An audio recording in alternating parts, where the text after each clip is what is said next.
realizando o mesmo evangelho nesse mesmo horário, né? Juntamente com a nossa querida Jo, que está coordenando lá, né?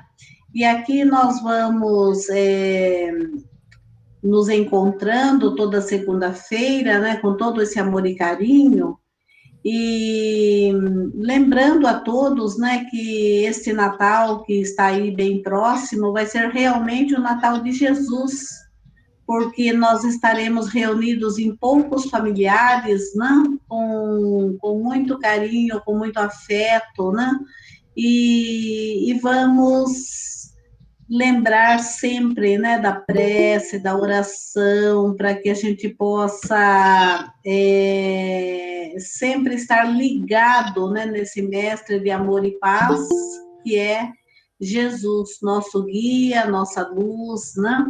Então, que tenhamos essa convicção, né, de estarmos aí lembrando desse mestre de amor. E hoje, né, o nosso evangelho de hoje é um evangelho, assim, bastante interessante, porque nós estamos chegando ao final do livro Estude Viva, e estas últimas lições, elas estão voltadas para as condições do centro espírita, né? Os trabalhadores do centro espírita, a função do centro espírita. E nós, como espíritas, precisamos ficar atentos, né, a tudo que Emmanuel vem aqui contando para nós, né, nestas últimas lições desse livro tão lindo que nós tivemos o prazer de trabalhar o ano todo, né, e ainda vamos avançar um pouquinho aí de 2021, porque ainda temos umas liçõezinhas aí pela frente dele, né.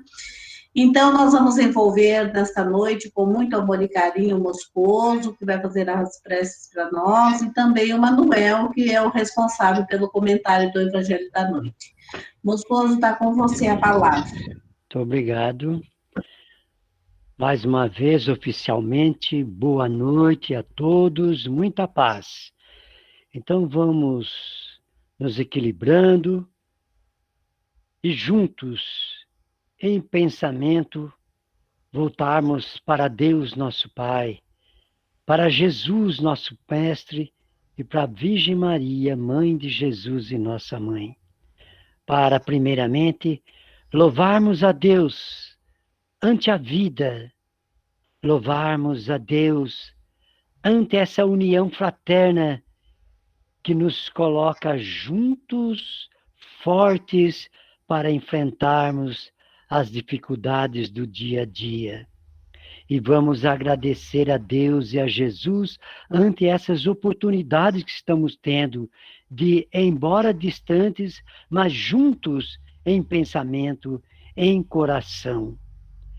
E vamos, igualmente, rogando a Deus e a Jesus e aos bons espíritos que envia os seus mensageiros de luz para nos assistir, em especial, assistir o nosso irmão responsável pelo Evangelho da Noite, para que se faça entender, e a nós outros, para que possamos assimilar esses conhecimentos e, mais importante, colocá-los em prática no nosso dia a dia.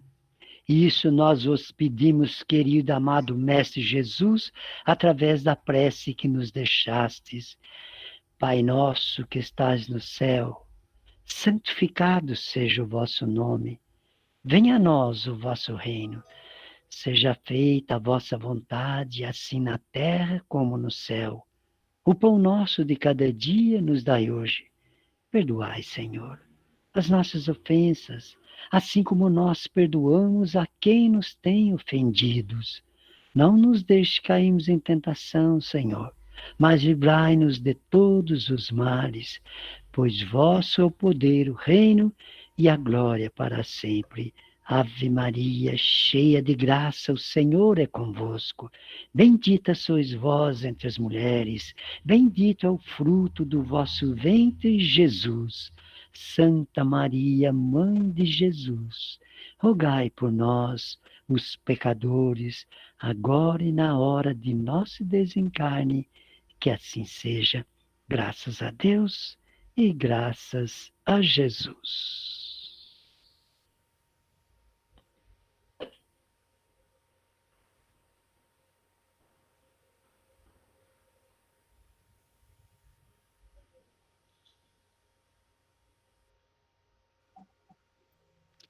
Boa noite a todos. Que a doce paz do nosso Mestre Jesus esteja sempre conosco. Hoje, dando sequência ao estudo do livro Estude e Viva, pelo Espíritos Emmanuel e André Luiz, psicografado pelo Chico Xavier e pelo Valdo Vieira, seguido com o título de Espíritas, Meditemos. Temos também o capítulo 24º, no seu item 15º, do Evangelho segundo o Espiritismo, A Coragem da Fé, e do Livro dos Espíritos, a pergunta 801. Então, vamos iniciar pela pergunta 801, quando Kardec pergunta aos espíritos: por que os espíritos não ensinaram anteriormente o que ensinam hoje? E os espíritos responderam: não ensinais às crianças o que é ensinado aos adultos, e não dais ao recém-nascido uma alimentação que ele não possa digerir. Cada coisa tem o seu tempo. Os espíritos ensinaram muitas coisas que os homens não compreenderam ou que desfiguraram, mas que agora podem compreender.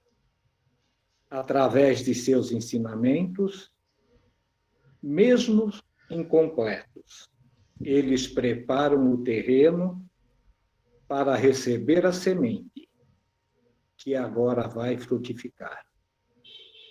Semente essa que nós precisamos adubar,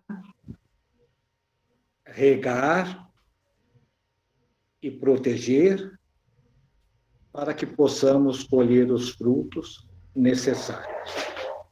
Mas agora vem à minha mente: há 170 anos, praticamente, Kardec fez esse questionamento. Kardec era de questionar, enquanto não se achasse satisfeito, não se dava por vencido. E agora eu digo: somos filhos de Deus, um Pai bom, generoso. Nascemos todos simples e ignorantes, com as mesmas perspectivas, com as mesmas chances. Será que se nós, crianças, quando reencarnamos numa família, vivêssemos a nossa infância até os 7 anos, no colo dos nossos familiares, tendo, durante os primeiros 7 anos, essa bênção divina, que é a nossa formação da nossa moral espiritual, e depois, seguindo para os próximos 7 anos, seguindo as normas das nossas famílias, os ensinamentos dos nossos pais, dos nossos irmãos, dos nossos parentes, independente de crença, mas com certeza todos querem o melhor para nós.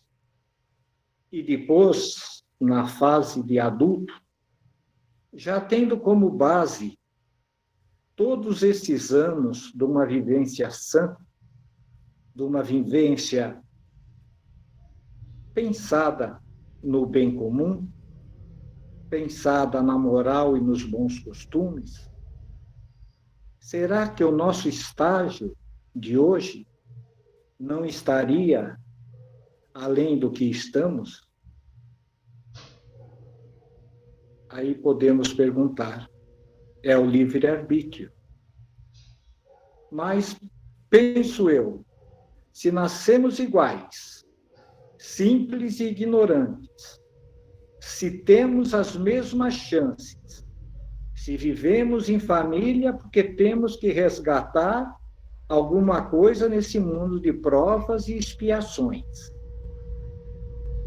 Então, o segmento natural das coisas nos daria a base necessária para a moral cristã ou para a moral qualquer que ela seja. Então, eu vos digo isso porque vai ser usada no capítulo 24, no item 15, do Evangelho segundo o Espiritismo, a coragem da fé, em que Jesus fala. A coragem, através de Kardec, a coragem das opiniões sempre mereceu a consideração dos homens, porque é prova de dignidade enfrentar os perigos, as perseguições, as discussões e até mesmo os simples sarcasmos aos quais sempre se expõe aquele que não teme confessar abertamente ideias que não são admitidas por todos. Nisto, como em tudo, o mérito está na razão das circunstâncias, os dos resultados que há e podem advir. Há sempre fraqueza em recuar diante das consequências da sustentação das opiniões. Mas há casos em que isso equivale a uma covardia tão grande como a de fugir no momento de combate. Jesus estigmatiza essa covardia no tocante ao problema especial de sua doutrina, ao dizer que, se alguém se envergonhar das suas palavras, ele também se envergonhará daquele que renegará o que houver renegado, que reconhecerá perante o Pai que está nos céus o que confessar diante dos homens. Então, dando sequência àquela explicação da questão 801, dessa formação da infância, da segunda juventude e depois da fase adulta, se nós já vemos com a consciência limpa, por que não aceitarmos a nossa verdade? A verdade que nos foi ensinada pelos nossos pais, pelos nossos professores, pelas pessoas com maior conhecimento, e falar sempre a verdade e nunca fugir do que nós pensamos, do que nós achamos como certo, apesar de nem sempre e quase nunca sermos dono de todo o conhecimento. A verdade nos liberta, e ela nos libertará sempre. É um peso que é tirado dos nossos ombros já há muito tempo. Então, vejamos, 1860, 2020, pouco mudou. As palavras que nós usamos são as mesmas. Não conseguimos ainda trazer para o nosso dia a dia as explicações tão claras que foram há 160 anos atrás. Vivenciamos um momento, ainda através de alguma mentirazinha pequena, por que seja, mas nos leva a um benefício que nós queríamos ter, não que seja leal, ou não que seja legal, mas que em algum momento nos beneficiaria, nós esquecemos de uma boa parte dos nossos ensinamentos cristãos. Então, vejamos, Essa covardia, essas coisas que aqui de Jesus estigmatiza, eu penso que, assim como era parábolas, aqui também se encontra uma parábola.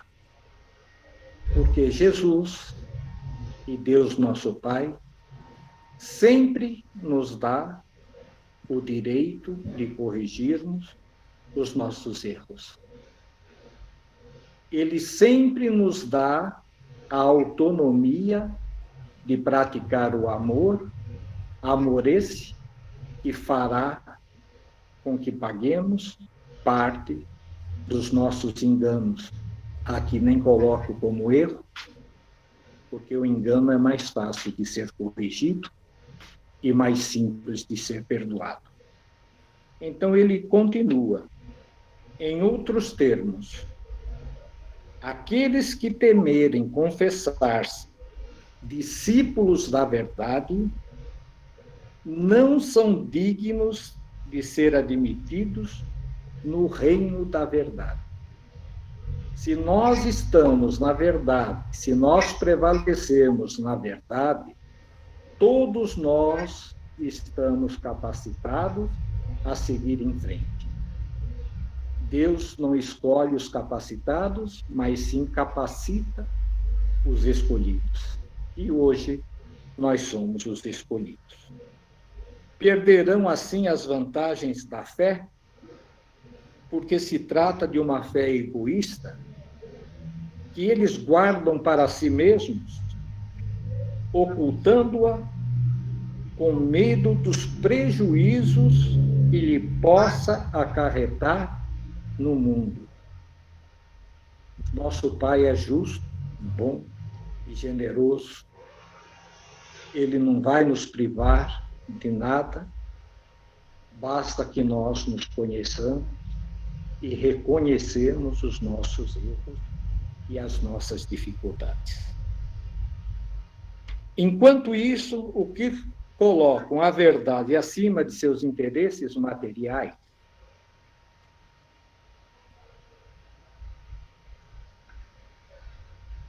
proclamando-a abertamente, trabalham ao mesmo tempo pelo futuro próprio e pelo futuro dos outros.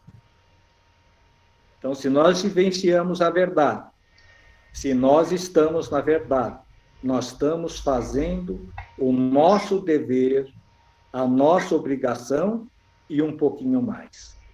Estamos ajudando gerações que vieram depois.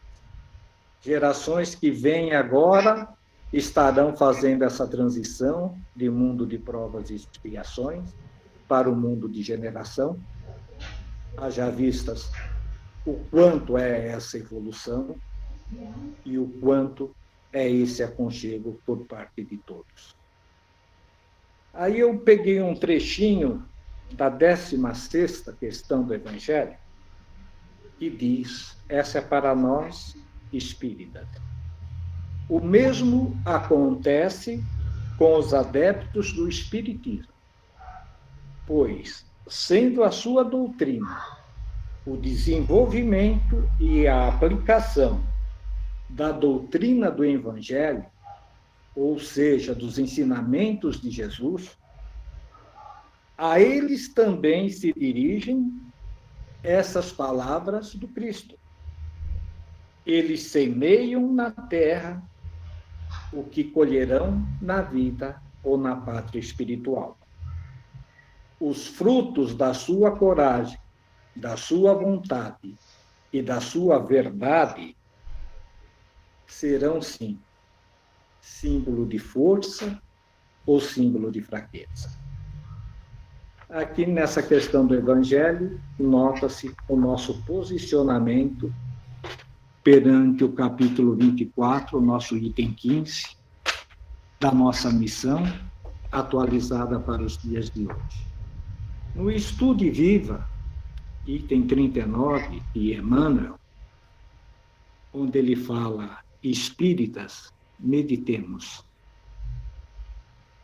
Um templo espírita é, na essência, um educandário em que as leis do ser, do destino, da evolução e do universo são examinadas claramente, fazendo luz e articulando orientação, mas, por isso, não deve converter-se num instituto de mera preocupação academista.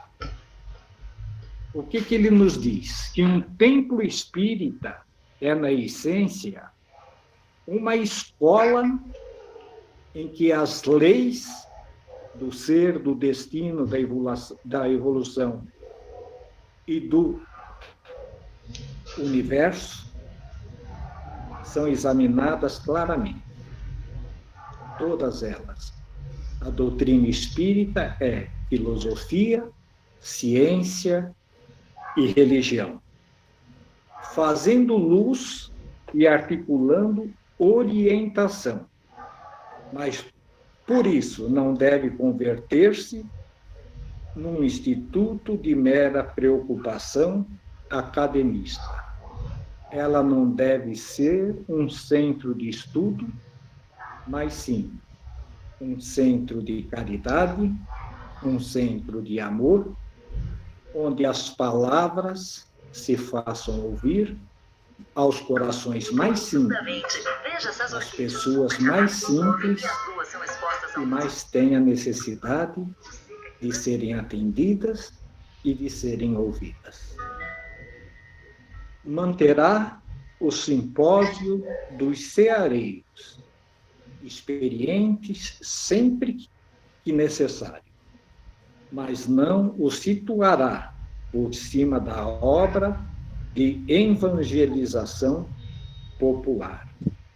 Manterá o simpósio dos trabalhadores, mais experientes, com maior poder de conhecimento doutrinário, com maior capacidade e facilidade de assimilação dos problemas, mas não situará por cima da obra de evangelização popular. Sempre será a nossa função na casa espírita auxiliarmos os mais necessitados, quaisquer que sejam os seus motivos. Não julgaremos nunca. Alentará a tribuna em que o Verbo primoroso lhe honorificará os princípios de assembleias cultas e atentas. Contudo, não se esquecerá do atendimento fraternal, de coração para coração, em que companheiros mais sábios se disponham pacientemente a responder às perguntas e a sossegar as inquietações dos menos instruídos. Muitas vezes, as pessoas mais instruídas pensam que todas as pessoas que estão frequentando um centro espírita estão no mesmo nível de entendimento que elas. E a pergunta, por mais banal que seja, muitas vezes serve de resposta para uma grande maioria das pessoas que estão conosco. Isso se chama humildade. E a humildade é uma das peças básicas da nossa doutrina. Fornecerá informações preciosas aos pesquisadores da verdade na esfera dos conhecimentos superiores que veicula. No entanto, trabalhará com maior devotamento em favor dos caídos em provação e necessidade que lhe batam a porta esmagados de sofrimento. Sim, forneceremos informações preciosas a pesquisadores da verdade na esfera dos conhecimentos superiores. Somos filosofia, somos ciência, somos conhecimentos. Teremos como obrigação, como a terceira revelação, o auxílio a todos e aceitarmos o auxílio de todos, principalmente os mais necessitados. Prestigiará a ciência do mundo e suprime as enfermidades e valorizará o benefício da prece e do magnetismo curativo no socorro aos doentes. Somos ciências, mas devemos andar juntos com a benicina, como acontece como o homem integral, analisado o espírito, o perispírito e o nosso corpo físico. As doenças emanam de lá. É necessário a ajuda mútua. Divulgará o conceito filosófico e a frase consoladora. Propiciará o ensino, multiplicando o pão. Aqui no conceito filosófico e a frase consoladora, propiciará o ensino e multiplicando o pão. Significa, multiplicai-vos o conhecimento, o saber, distribuir o conhecimento de acordo com as necessidades dos que sabem menos. Um templo espírita revivendo o cristianismo é um lar de solidariedade humana em que os irmãos mais fortes são o apoio aos mais fracos e em que os mais felizes são trazidos ao amparo dos que gemem sobre o infortúnio. O que sobra na nossa casa, o que sobra no nosso lar, infelizmente está fazendo falta na casa de irmãos.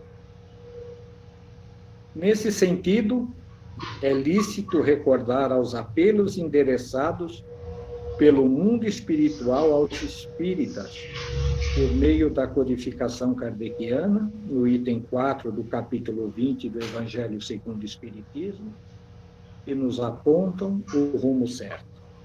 E depois, e levai a palavra divina aos grandes, que a desprezarão, aos eruditos, que exigirão provas, aos pequenos e simples, que a aceitarão.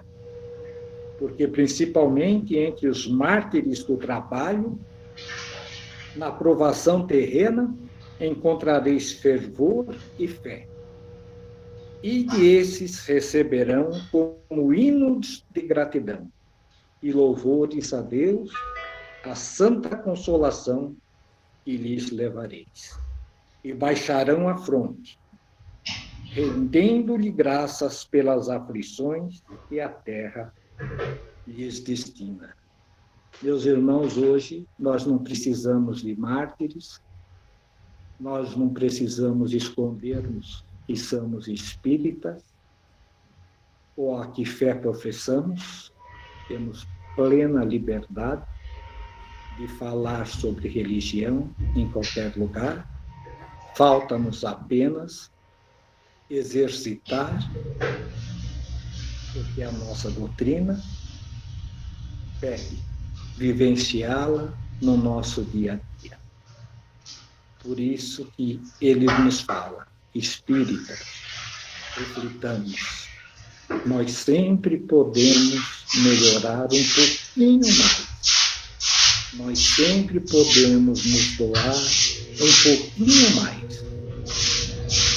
Cada dia nós podemos sermos melhores. Estudemos, sentindo, compreendendo, construindo e ajudando sempre, com o amor no coração e a vontade. Auxiliemos o próximo, sustentando ainda todos aqueles que procuram auxiliar.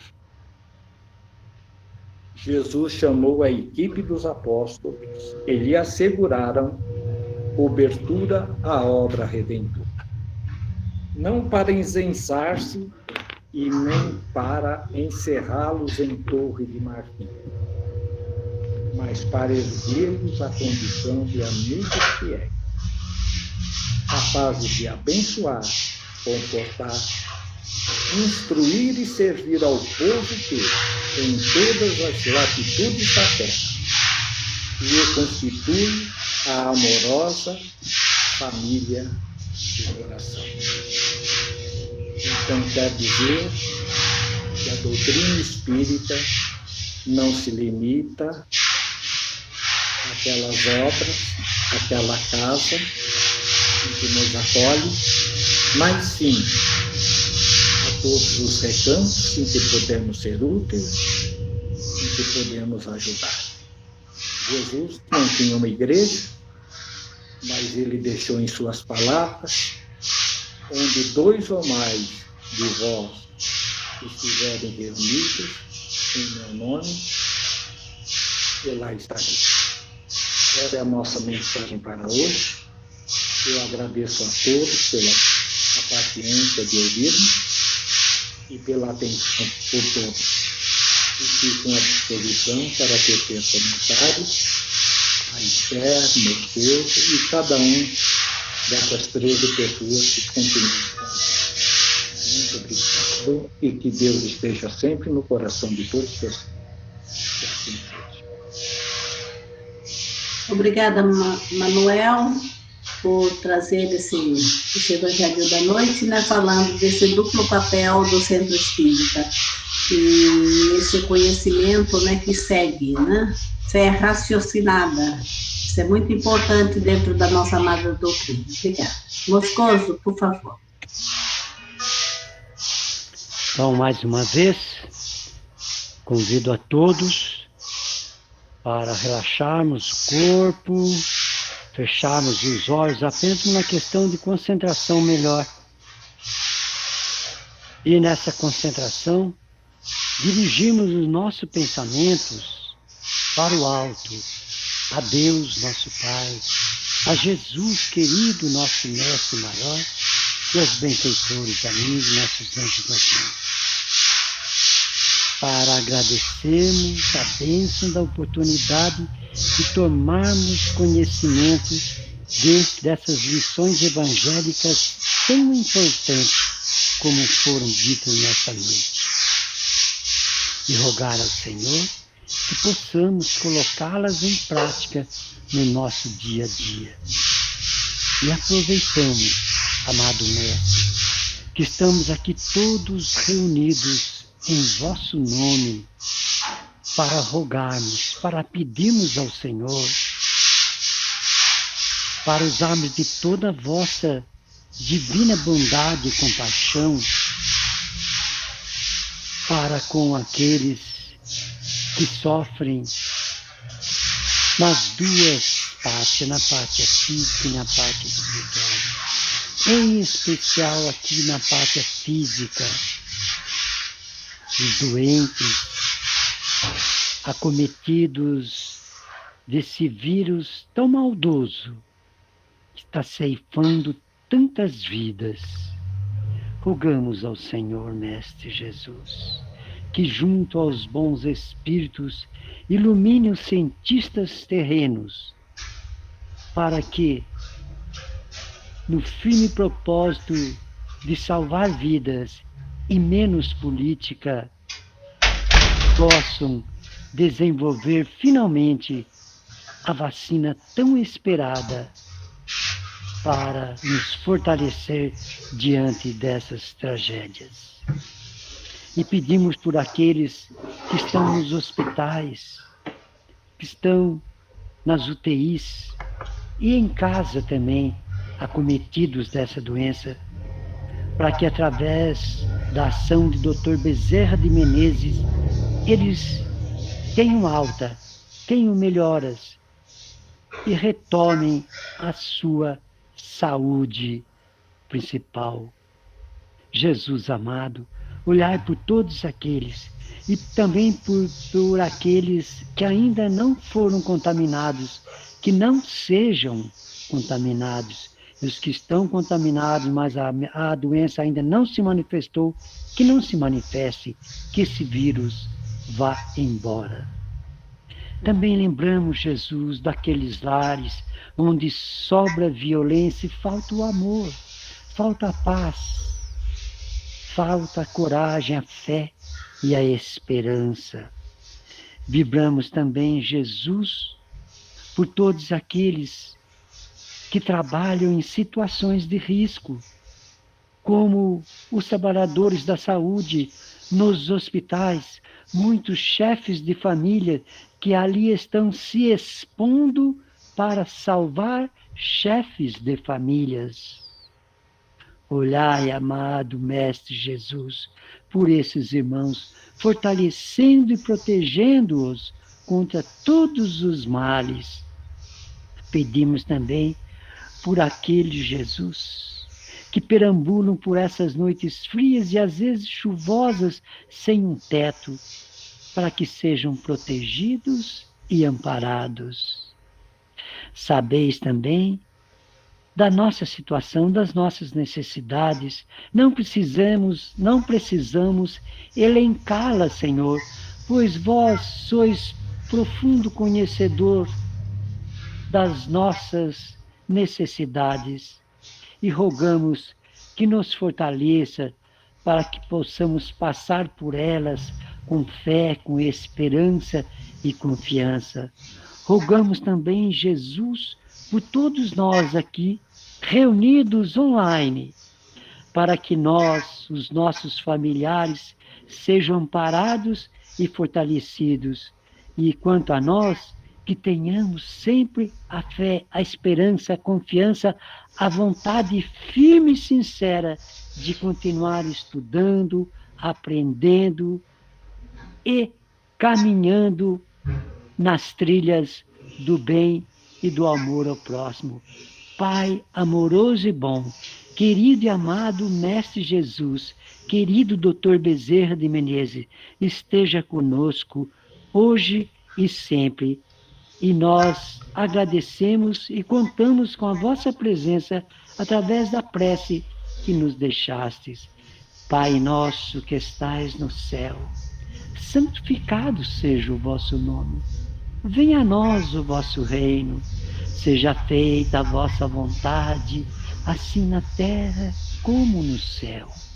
O pão nosso de cada dia nos dai hoje. Perdoai, Senhor, as nossas ofensas, assim como nós perdoamos a quem nos tem ofendidos. Não nos deixe cair em tentação, Senhor, mas livrai-nos de todos os males, pois vosso é o poder, o reino e a glória para sempre. Ave Maria, cheia de graça, o Senhor é convosco. Bendita sois vós entre as mulheres, bendito é o fruto do vosso ventre, Jesus. Santa Maria, Mãe de Jesus, rogai por nós, os pecadores, agora e na hora de nosso desencarne, que assim seja. Graças a Deus e graças a Jesus. Fiquem todos na paz e na alegria que vem de Jesus.